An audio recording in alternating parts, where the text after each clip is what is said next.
नमस्कार दोस्तों, स्वागत है आपका आज की बेहद बड़ी व खास खबरों में। दरअसल आपको बता दें कि भारत की तमाम छोटी बड़ी खबरों को पाने के लिए हमारे वीडियो को लाइक करें, चैनल सब्सक्राइब करें और बेल आइकन को दबाएं, जिससे कि हमारी हर वीडियो की नोटिफिकेशन आप तक बिना किसी रुकावट के पहुँचती रहे।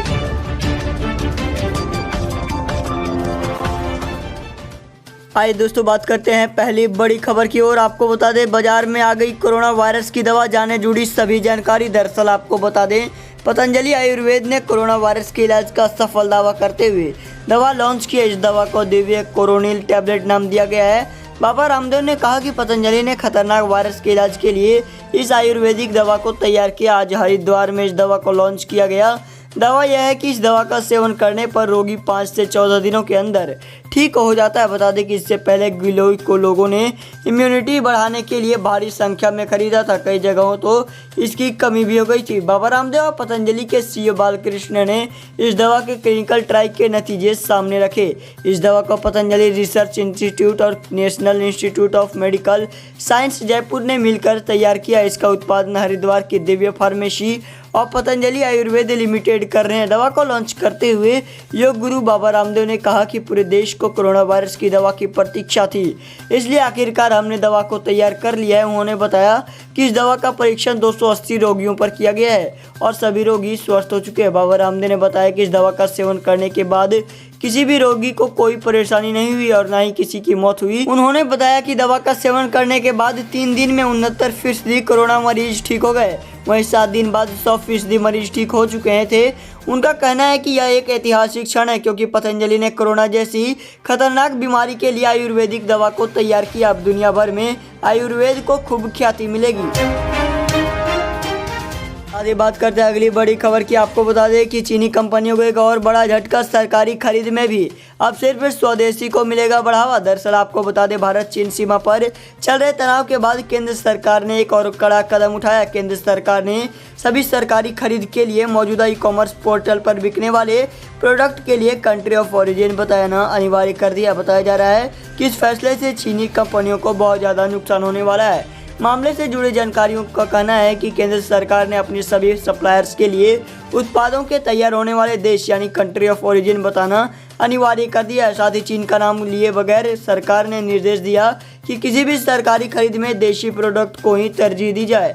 एक अन्य अधिकारी का कहना है कि केंद्र और राज्य सरकारों के विभाग और दफ्तर इस ई-कॉमर्स पोर्टल के जरिए अपनी ज़रूरत के प्रोडक्ट और सर्विस लेते हैं, जैसे furniture, stationery, crockery, sanitiser, mask और पीपीई किट आदि। इस पोर्टल में 17 लाख प्रोडक्ट हैं। अगर इन सरकारी खरीद में देसी उत्पादों को तरजीह दी जाएगी तो इसकी सीधा नुकसान चीनी कंपनियों को उठाना पड़ेगा। आपको बता दें, नए फैसले के लागू होने के बाद सप्लायर सरकारी पोर्टल में सिर्फ मेक इन इंडिया के ही उत्पाद ऑफर कर पाएंगे।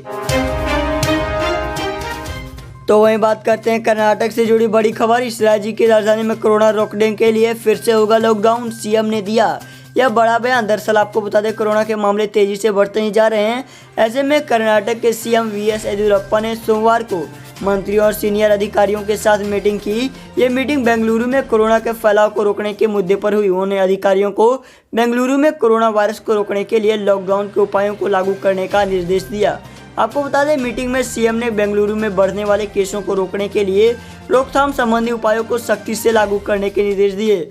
उन्होंने निर्देश दिया कि जिन क्लस्टर्स में ज़्यादा केस सामने आए हैं वहां लॉकडाउन किया जाएगा, खासतौर पर केयर मार्केट और उसके आसपास के क्षेत्रों जैसे सिद्धापुरा, वीवीपुरम और कालासीपल्ल्या। मीटिंग में यह तय किया गया कि जिन जगहों पर कोरोना के मामले सामने आए उनके आसपास की सड़कें सीज की जाएंगी।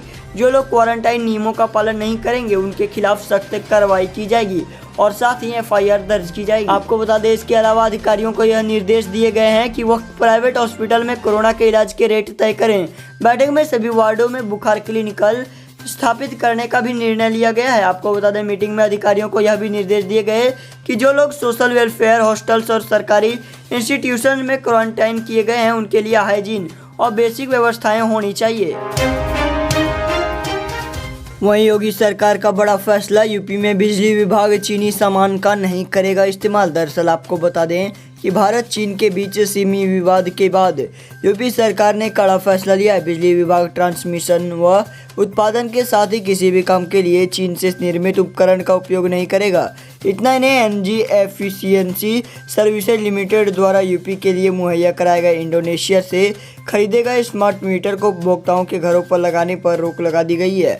आपको बता दें, मीटर की सप्लाई करने वाले इंडोनेशियाई कंपनी चीन को बताई जा रही है। उत्तर प्रदेश राज्य उपभोक्ता परिषद के अध्यक्ष अवधेश कुमार वर्मा ने EESL द्वारा राज्य में भेजे गए 8000 स्मार्ट मीटर के चीन निर्मित होने का दावा करते हुए इसे उपभोक्ताओं के घर न लगाने का मांग की गई है। आपको बता दें, परिषद में ऊर्जा मंत्री को दिए गए अपने प्रत्यावेदन में बताया गया था कि मूलतः चीन की कंपनी हैक्सिंग इलेक्ट्रिकल कंपनी लिमिटेड ने इंडोनेशिया में मुखौटा कंपनी खोलकर PT हैक्सिंग के नाम से मीटर का ऑर्डर लिया है। परिषद की शिकायत पर ऊर्जा मंत्री श्रीकांत शर्मा ने इसकी जांच के लिए निर्देश दिए थे।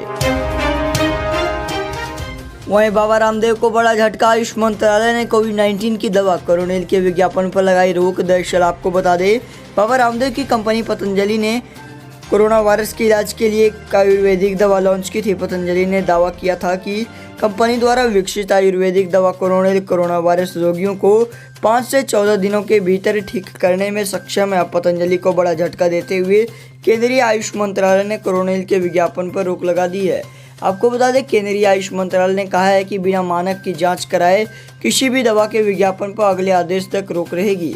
आयुष मंत्रालय ने पतंजलि आयुर्वेद लिमिटेड द्वारा कोरोना वायरस उपचार के लिए बनाई गई आयुर्वेदिक दवाओं के बारे में मीडिया में आई खबरों का संज्ञान लिया। इसके बाद कंपनी को दवाओं का विवरण प्रदान करने तथा इस तरह के दवाओं का प्रचारित करने पर रोक लगाने का दावा किया। आपको बता दें, दवा का नाम कोरोनिल टैबलेट रखा गया है। बाबा रामदेव ने दवा की लॉन्चिंग के मौके पर कहा था कि यह इम्यूनिटी बूस्टर नहीं बल्कि एक इलाज है। उन्होंने बताया कि कोरोना किट की डिलीवरी के लिए कैप लॉन्च किया जाएगा। बाबा रामदेव ने कहा था कि हमें यह कहते हुए गौरव अनुभव हो रहा है कि कोरोना की पहली Ayurvedic clinically controlled trial evidence और रिसर्च आधारित दवा पतंजलि रिसर्च सेंटर और NIMS से संयुक्त प्रयास से तैयार हो गई है।